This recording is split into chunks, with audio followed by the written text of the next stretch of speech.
Welcome back to the ESPN HOOPS HITS podcast presented by Tab. I am the Scope, joined by my man, the Grub. And Grub, I just want to give everyone a little teaser in this episode coming up. Plenty Aussies, just the way we love it. Some here in Australia, but more overseas. I love that. Bit of March Madness as well. Ooh, how good is it? I'm not going to lie, this is the first time I've properly got into it. Delved into it? It's mad. How's your bracket going? Don't worry. Mustn't be going that Terrible. good. Like everyone else's. So let's kick it straight off, mate.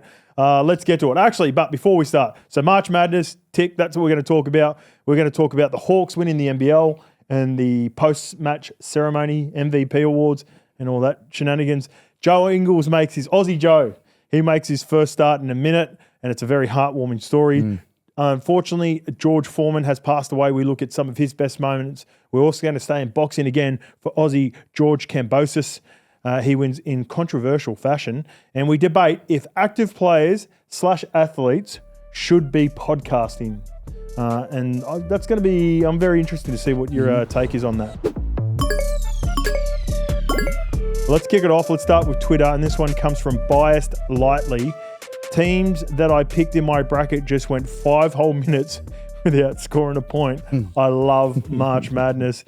Shout out to, you got the tweet up there as well. Got the meme happening. I'm trying to think of that. It's escaping me, that show, but it's a really good one. It's the first time in 3 years there will be a new national champion as all 3 of the big schools are out. Here we go. So fun fact, the end of the Huskies' reign dropped the number of perfect brackets on the NCAA's platform down to 2. Our 2 perfect brackets are still alive out of 34 million. Grub, are you one of those? No, definitely not. That's amazing, isn't it? That's crazy. And that's why I think that's why I love watching it, because there's a bit of it. I feel the underdogs, they're always a big chance. Yeah. And the pressure. It is. It's the pressure. You look at a team like Auburn, they've lost 3 coming into March Madness, but they were touted number 1 at the start of the season. So you could obviously see that teams feel the pressure coming into it, and like building into the tournament. And then for whatever reason, if they're able to sort of get it back going, and then you hit a streak, you go through a purple patch, you can win yourself a national championship. Well, that's the thing, isn't it? It's like, and you listen to people talk about it who watch it constantly, and they're always like, just be careful not to back against someone like Auburn if they do get hot, because they're number 1 for a reason. But they've come in, losing the 3. So, a bias slightly as well, too, by the way. That feels like your bracket is the same way I feel sometimes when I have something responsibly maybe on a game and might put a pun on it when they don't score for 5 minutes. Maybe it's a prop bet, maybe it's a head-to-head, but I can feel you on that one. Bracket is broken. Who do you think's the team to beat? Who do you like? Who do you like coming out and winning the champ? I know we've still got, with a round of 16 now, and there's still a whole lot of basketball to be played. Have you got a winner? I do, but I think it's going to be close. I like Florida. They got great depth, very good wow factor. They got a really good, nice point guard rotation. Bit of a roughy Michigan State. Okay. Yeah, the great defensive team. Unbelievable. Don't you have a Michigan State jersey as well? I was going to mention that. That's why I've got it in the closet. They can't shoot the ball, but they're a good team. They're a hard team to beat, but I think it's going to be Duke. Okay. Yeah, I just think with Cooper Flag, when he's on, he's unstoppable. But when he's not on, everyone else plays really nice roles, sort of like the Cavs at the start of this year. Yep. With Donovan Mitchell. So, I really like Duke. They're a very well-rounded team. I think they've won 13 straight. Yeah. So they've got the runs on the board. He's almost a lock to be number 1 pick if he comes out. I've noticed that there's been a lot of chat recently about whether he stays independent, what the team is. So that's a wait and see as well. But I'm looking at a few teams could end up with the number 1 pick. Cooper Flag could be waving the flag for a franchise in need. You like him? Next year. Yeah, I like him. He does a bit of everything, and I loved him all the way since he first hit my radar when he took on Team USA, and seen some of the highlights going against the best in the NBA. So that's a big tick in his favour. All right, let's move to the NBL, mate. And this one comes from Pam Wadsworth. Congratulations, Hawks, on a fantastic championship win. What a team, from a 30-year Wildcats fan. And the other one comes from Facebook as well. It's from Daniel Tomasi. I've never seen a player from the losing team win MVP of the series in basketball before, and Delhi is 100% correct. Hickey is the reason the Hawks win. So, Grub or no Grub? Where's the paddle? Got a question for you. Talk to me. Grub or no Grub awarding the MVP to a player on a losing team? Grub. The winners need to get it. Yeah. And some people, I know what people are going to say, but it's the most valued player. No. It's not. It's the most valuable winner. Most valuable winner. Yeah. Should be. That's what it should be. MVW. We're on here. Yeah, we are on. We're in sync. I just, let's talk about the series first. Okay. Very rare that a team can't win at home. So weird. Yeah. The Hawks won at home. Yeah. Went to the last game. You know what? I've thought this before with games like that. When pressure, sometimes I find now, as the games across the board become more scrutinised, sometimes there's more pressure playing at home. I agree. Especially when the results aren't going your way throughout a game. Yep. It gets to the third quarter, you might be behind by a little bit. They start to feel the anxiety. Yep. Start hearing a couple of boos. You're probably not going to get that in the finals. But yeah, I've always thought that. That's a thing that I think is probably more common these days than it was in years past. It's a beautiful rebuild for probably the feel-good team of the NBL. Struggled for a very, very long time. Tatum comes in. You can just see the confidence he brought to that team. I think when he took over, they were like really, really bad. Like a losing record, and he's turned them into champions. Love the matchup of Delhi versus Goulding, but then Hickey, the man who should have got the MVP, doesn't. And what an awkward moment. Like, Delhi, good on you, brother. Grub or no Grub? Get it up. Grub or no Grub, giving away your award to someone who hadn't won it. Can I write one on the side? Awkward. Why? Oh, just it's. I'm with you. It's like an ick. I don't know. But don't get me wrong. I know what he was trying to do and trying to do the right thing. Of course. But just leave it. Is there a part of you just went and seen it? Yeah. My stomach. Yeah, I'm with you. I'll tell you a funny story, right? So I played in a grand final 2013, and we're talking a lot about American sports and sports here. Most talked about guy in the competition right now in Australia is Daly Cherry Evans. He won the 2013 Clive Churchill in a losing team in my team for Manly Sea Eagles. And I was interviewed straight after, and I was, a bit rattled, highly emotional. And the reporter goes, because I didn't even, this is how much I didn't even register. I was so disappointed after the game that I didn't even know who got the award. I assumed someone from the Roosters got it. And I was interviewed, and they said, what do you think of Daly winning the Clive Churchill? And I was like, did he? And I was like, I don't know. Like who cares, really? You know what I mean? We just lost the grand final. Anyway, he goes, just so you don't think you should have won it? And I was like, pretty raw, honest. And I was like, probably not. And he goes, well, who should have won it? And I went, someone from the Roosters. And I said, probably Sonny. It felt like Sonny, without watching the clips back, I was like, felt like Sonny Bill Williams carved us up in the last 5 minutes. Anyway, so it settles for a little bit, and I'm having a beer, and I was like, that's not going to look good on print. Yeah. So I quickly went and seen Daly straight away. Yeah. I went up to him in the locker room, and I went, hey, mate, this is what I've just said. This is how it all went down, just in case you hear it later on. And he's like, mate, don't worry about it. It is what it is. But even him, and then fast forward maybe 10 years, I finally watched the grand final back a couple of years ago, once I just seen it on the replays on TV. Daly killed it. He killed it. He was unreal. He deserved, for us, he was our best player. Easy. And again, going back to what we're talking about now, he was not the most valuable winner. Yep. He was on the losing team, and I think it should go to the MVP should go to the player on the winning team. Well, I was actually talking to the great Laurie Daly today, actually, about this same topic, and he said they've changed it now for the Blues, because what it used to be was you vote, the judges vote 3-2-1 on all the games. Yeah. But now what they do is you vote 3-2-1 on all the games, but then at the end there's 5 players. Yep. And because of circumstances and who wins, who loses, and things might happen. There's another vote. Which is good. Yes, I like that. System. So a certain player from one state could accumulate more points. Yep. But that state loses, so then you go to a vote system on the next players. Is that right? I like it. Yeah. I think that's how it should be done, which would avoid the awkwardness that some of us felt watching Delhi hand that I felt bad for Hickey. He's standing there like, I don't want it, man. Oh, mate. Yeah. Anyway, let's move on. This was a feel-good story. Aussie Joe Ingles. This comes from Instagram, and it's from Mima Chertaz. How awesome, so special, go Joe. So, for people that aren't aware, Joe Ingles got the opportunity to play in front of his son for the first time, and his son has had issues. He's had a number of medical issues. Yep. And so this was just one of those feel-good stories. They love him in Minnesota. He gets the crowd goes up every time he goes into the game. He's the most unathletic looking superstar that we've had in Australia because he is so effective when he plays basketball. And he has been a pain in the ass for a number of players in the NBA. He's Paul George. We're about to talk about a podcast later on. Old Joe Ingles is Paul George's nemesis. And he's been playing at such a high level for so long. And that's a cool moment. Underrated, isn't he? Very underrated.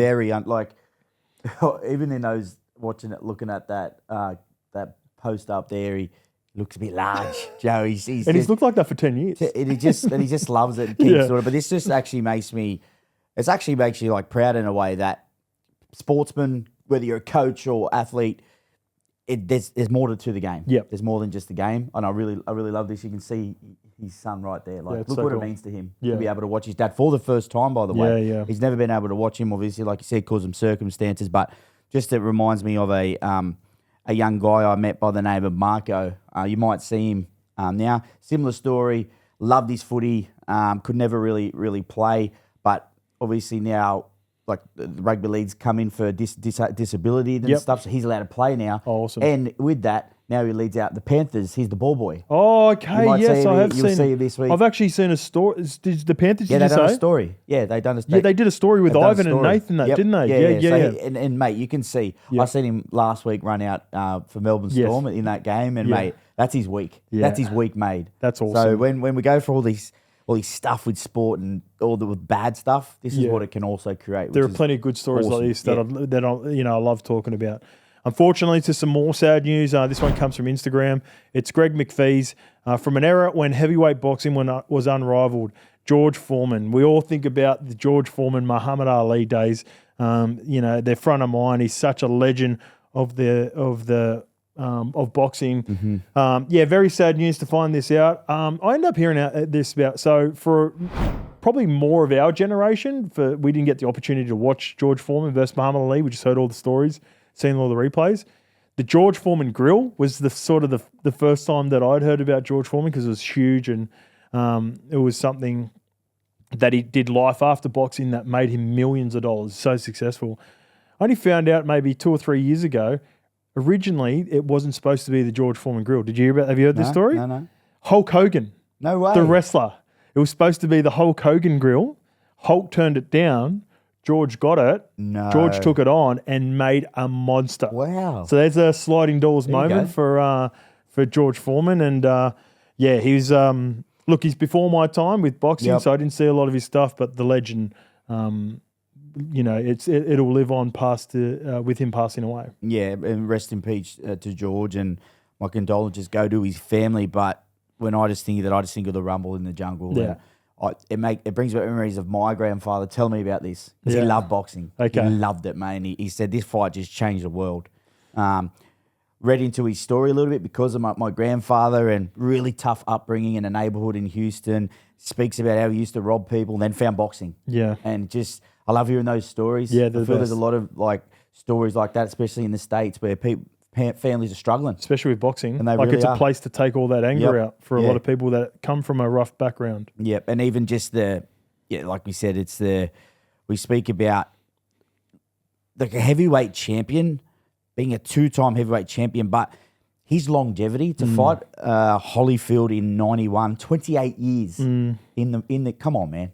Imagine Rumble in the Jungle now, how huge it would be, how much money it would make, how much I can't even if we compare some of the guys in the last few years that have been, at the top tier of boxing, and talking trash. Yeah. And he was on the other end of it with Muhammad Ali to build up the fight, but he had chirped up every now and again. Yep. Like Conor McGregor, Floyd Mayweather, that would eclipse everyone and everything. Easy. I love it. He speaks about in one of his docos about that fight, and because Ali was just coming back because he had a 3-year ban from not going to war. Join the army. That's right. And he just said that he said in the fight, Ali said to him, "Is that all you got, George?" And George said he threw his best right he had. And he said from that moment on, he knew he was losing. Yeah, it's crazy. wow. He just said, like, who is this guy? Because he said he's gone through everyone, dusted him, and he thought, Ali was going to be a little bit shaky, but come straight back in and just shows you what a champion he was as well. That's a cool story. That's the mental edge of sports and how, a Especially little bit of chirp can throw people off, right? Well, look, they say that about Tyson, mate. Yeah. Like he was just, he says, have you heard him say, he says, I beat people before I got the ring. And that's true, man. When they look away. Yeah, I love that. All right, let's move to Instagram and let's talk about an Aussie boxer, George Kambosos, Aussie Greek. This one comes from Predator Aquatics Official. I know styles make fights, but damn, Kambosos don't look like his last fights. Probably was a day off, but I don't know. Shouldn't be going 12 rounds. George Kambosos defeats Jake Wyllie by decision in a hard-fought war. The question here is, has George lost it? Who would win between George or Hitchens? I want to give you a little bit of I had a chat to George just before this fight as well, and I want to ask you a question off the back of it, Grub. So he went up a weight class, 5 pounds, about 2.5 kilos. Did you ever during your career, and the reason I can relate, and that might not sound like a lot of weight to people, but there was a year where I dropped from 100 kilos, which was my playing weight, to 95. Huge difference. I was felt it in my contact. I felt weak in tackling players, and I didn't feel like I had good control. So when people look at a weight jump or drop in weight, it does have an effect on your style for sure. And I watched George against Haney, and that was a masterclass by Haney in Haney 2 in Melbourne. And you could tell there was a difference from that Kambosos for sure to the Kambosos that we've seen with the little bit extra weight. Yeah, definitely. It's huge. And people think, 2.5 kilos, no way. But the difference for me in 2.5, so you have to weigh it up, right? So 2.5 kilos means, I did drop a bit of speed. Yep. Because it's like when you break the line, back in the day, I'm through a lot of the time. And, you get a jersey grab, but they miss you. But I feel when I put the kilos on, I was getting caught. I couldn't really make those line breaks anymore, but my defense was better. My wrestle was better. Yep. So there's pros and cons. It's pros and cons. Yeah. But then once I went to the middle with that extra weight, way better. Yeah, okay, because gotcha. the middles, you don't really need the speed. No. It's more about getting in tight, getting in contact with the guy next to you. So, there's pros and cons for both. But I don't know about Kambosos. I see his press conference and he was confident about how he won the fight. Yeah. First things first. That's George though. Yeah, but he didn't win the fight like how he was saying. Okay. And he kept calling him kid. Oh my God, if I'm Wyllie, I would just want to fight him again. Stop calling me kid. Here we go. Grub or no grub, kid. Go get that up. Because that's an easy one. Actually, that's not even a grub or no grub. That's a standard, stock standard. Everyone knows. Is kids up there with the worst that I reckon I can cop? Champ's bad. Kid's worse than champ. But kid, the thing is though, Kambosos is talking like he's 50. The bloke's 20. Well, that's when it's even worse when a guy's 33 or 34 calling a 26-year-old kid. You're not. But the thing was, Kambosos was actually trying to say how well he fought. Yeah. And the good thing that's come out of this is Eddie Hearn said that Wylie's going to get a good contract out of that fight. Oh, wow. So that's huge news. But just not sure about Kambosos. Credit to Kambosos, and this is the thing. He has always stepped in. He has always taken on the best fighters, sometimes to his detriment.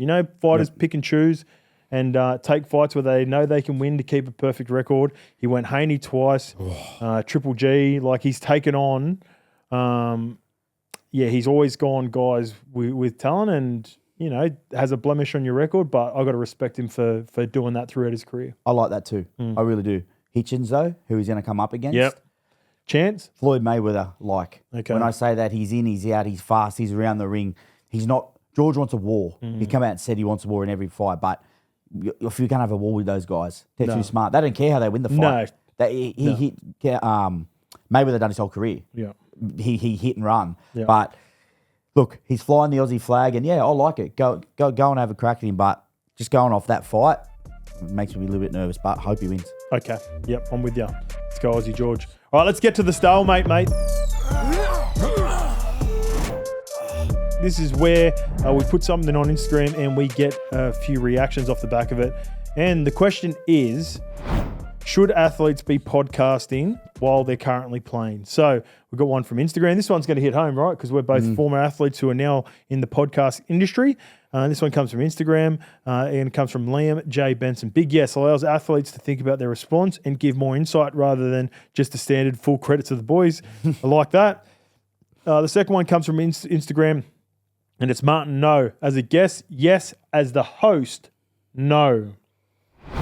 As retired athletes, what are our opinions on this matter? And could you concentrate on the game if you were still playing, Grub? All right, so I had a good... We mentioned this last week, Yep. just at the back end, and I had to think, and I was like, some players can. Then I'm going to just say, look, you know what? It's a black and white rule. No. Okay. Yep, just no. No All one right. can do it. Reasons being, right? I listen to podcasts because I want truth about everything. Yes. I feel I can tell the truth now about things that I've done in my career. Yep. No, I really can. Not Yeah, bad things. that's off the fair. field, but when you're playing, you can't. And I don't care what anyone says. And you shouldn't sometimes. Absolutely, you shouldn't. yeah. Because that's the thing.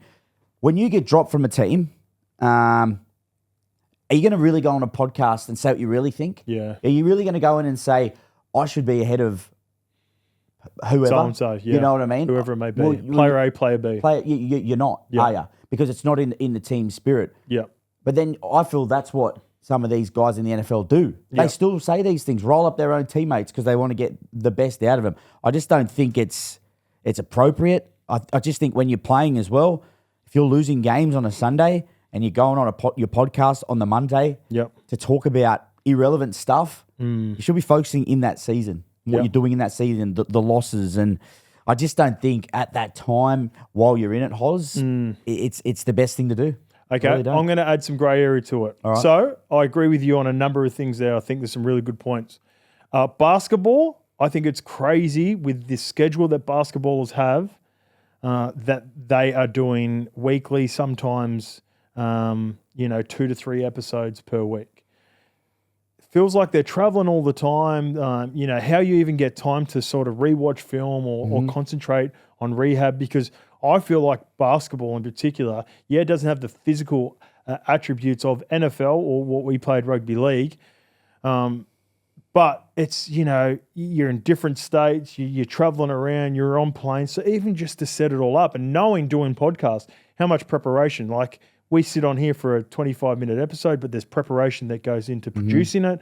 There's preparation into setting it up. There's stuff that goes in after it. So a 30-minute podcast for us can take 2 hours sometimes, even more if you're preparing it yourself. Yep. So then that's a distraction. For an NFL team or a rugby league team, I'm sort of okay with it. I think there's a lot more time in a week where you can prioritize max 1 hour episode. Yep. Like ideally a 30-minute hour episode where you talk more about the affairs of the game, Yep. more so necessarily, and I'm with you, a non-negotiable, anything about your team.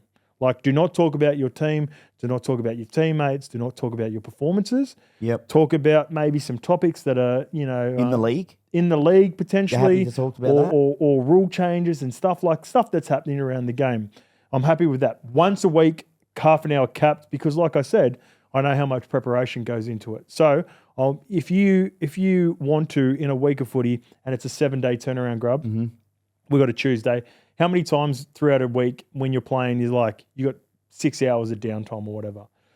Happens a lot. Maybe, like especially while the season's going. Yeah, you do get a bit of downtime. You get a bit of downtime. So yes, once a week, max half an hour. And then you can have 3 or 4 topics that you can talk about. But I would be hesitant to talk about any other teams and any of your team performances. That would be my grey area in it all. And that's why I just don't think players should do it, because when I watch players now while they're playing, they sit on the fence. Yes. And it's not authentic. I don't want to hear sitting on the fence. Okay, if gotcha. I'm listening to a podcast. That's fair enough. But I understand why they would. Yep. I'm not going to go on and say, I'm not going to go on Fox Sports or whatever and say what I actually think when you're playing. Yep. Because it's just not what you do. Yep. But I listen to podcasts because I love listening to, or other ESPN podcasts of what the ex-players really think. And the then, stories that they can tell because they're done, removed. Done. Everyone's retired. Absolutely. Yeah. The one thing I also don't like, this is why I'm saying no one go on Hoz, because we've seen in the NRL firsthand players going on, getting reeled in by these podcasts, people that are doing these podcasts just to get views. Yeah. And we've seen, players talk about their coaches. But it's also, just to be fair as well, I think it's also happened in mainstream media a whole lot too, where someone's been interviewed. So this is a new part of it. I definitely think there is it's like anything. It's like media in any way. You do have to be careful about who you talk to. Yep. And do you have that trust factor? And do they have your best interests at heart? Mm-hmm. For sure. Yep. All right. Agreed. We'll see what everyone else thinks about that after our little spiel on it. But it's time to get to the Pick 6, presented by Tab. And we've got the Pick 1. This week, we are going to talk about Tszyu. He has a fight coming up against Joey Spencer, sorry.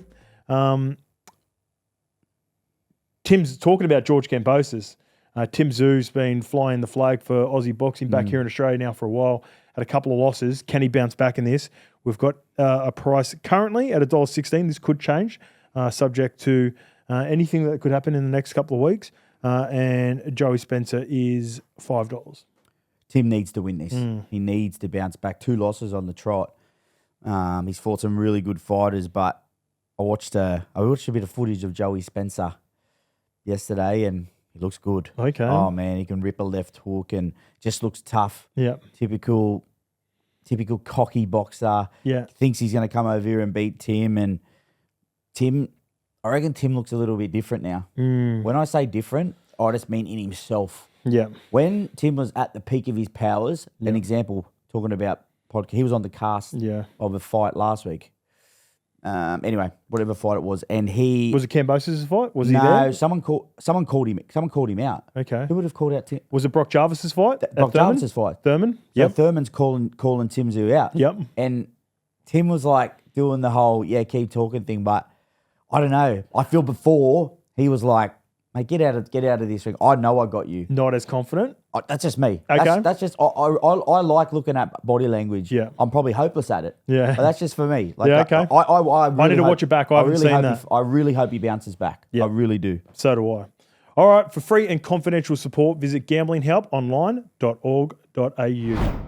What's gambling really costing you? For free and confidential support, call the number on the screen or visit the website. Grub, that is it for this week. Plenty of Aussie chat, which I love to see. Love it. And looking forward to seeing let's see next week who is remaining out of the 2 for the finalists of the bracket that's still currently available. Keen.